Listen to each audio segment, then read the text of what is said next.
इस वीडियो में 10 common word सीखने जा रहे हैं जो एसएससी एग्ज़ाम और विभिन्न कॉम्पिटिटिव एग्ज़ाम के पॉइंट ऑफ व्यू से बहुत ही इम्पोर्टेंट होंगे।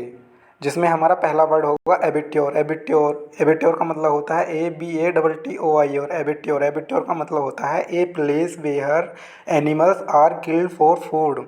मतलब कि एक स्थान जहाँ पर पशु खाने के लिए मारे जाते हैं उसे हम कहते हैं एबिट्योर। एबिट्योर को हम हिंदी में या अपनी कॉमन भाषा में कसाई खाना भी कहते हैं। एबिट्योर का मतलब होता है कसाई खाना। तो हमने पहला वर्ड कौन सा सीखा? एबिट्योर। एबिट्योर का मतलब क्या होता है? कसाई खाना। हमारा दूसरा वर्ड होगा एब्रीविएशन। ABBREVIATION। एब्रीविएशन। एब्रीविएशन का मतलब होता है ए शॉर्ट फॉर्म ऑफ समथिंग। मतलब कि ए शॉर्ट फॉर्म ऑफ समथिंग। जैसे कि हम कोई एक फेज़ होता है, पूरा हमारा एक फेज़ होता है, उसको हम शॉर्ट फॉर्म में लिखेंगे तो उसको हम क्या कहेंगे? एब्रीविएशन। एब्रीविएशन का मतलब होता है हिंदी में संक्षेप, संक्षेप या लघु। क्या होता है एब्रीविएशन का मतलब? संक्षेप या लघु। हमारा तीसरा वर्ड कौन सा होगा? एवोल्यूशन। एवोल्यूशन का मतलब होता है रिलीजियस बात, मतलब कि धार्मिक स्नान। धार्मिक स्नान। एवोल्यूशन का मतलब क्या होगा? धार्मिक स्नान। हमारा चौथा वर्ड होगा एक्कम्प्लाइज। एक्कम्प्लाइज का ACCOMPLICE। एक्कम्प्लाइज। एक्कम्प्लाइज का मतलब होता है सह अपराधी।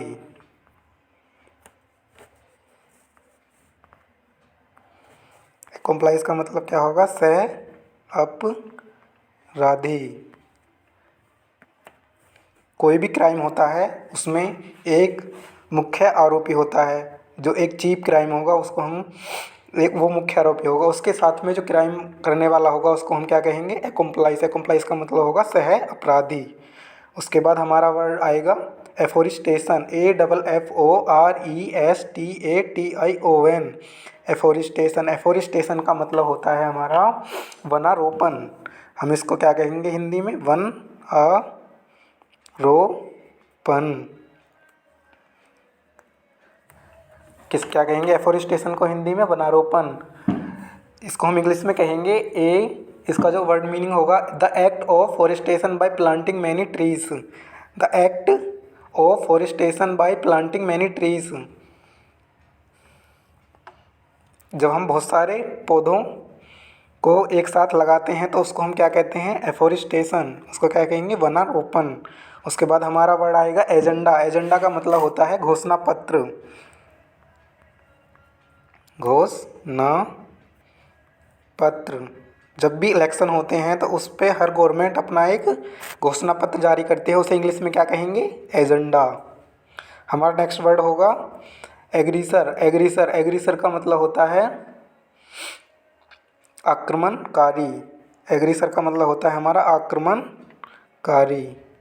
जो हमेशा एग्रेसिव रहता हो उसको क्या कहें? आक्रमणकारी।